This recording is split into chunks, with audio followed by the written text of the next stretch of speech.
Zvakaoma izvi. Zvakaoma shuwa. Tofana kuti nzwisisane mudzimai wangu. Tigadzirise nyaya idzi. Haungaendi, uda kuendepi izvezvi? Aiwa, ini ndodaenda kumba kwedu. Ndodaenda kumba kwedu. Beta ndiende kumba kwedu pakuti ndisochigarira zvada. Ndipo foni yangu. Foni yenyu hamungamboidairi. Zvidhakwa zvenyu zviri kufona.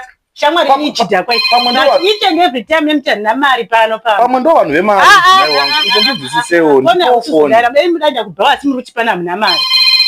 Beta ndiende kumba kwedu. Daira basi ndiende kumba kwedu. Beta ndiende kumba kwedu. Ndiyandikagariri zvakadai. Chibaba wadi. Panapa uri kuita sei?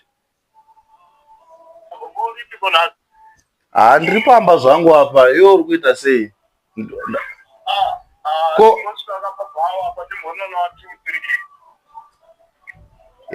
Ndai ndichifunga kuti vanhu vave mari vaya vanga vachitifonera vakuti tuye titore mari.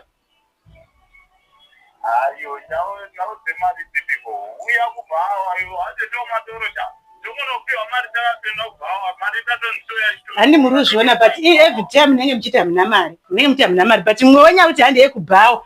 Saka nini ndino munoita benzi pano ndinosara nenzara chirana nenzara. But munenge muchiita nhamara ndinopuwa mari.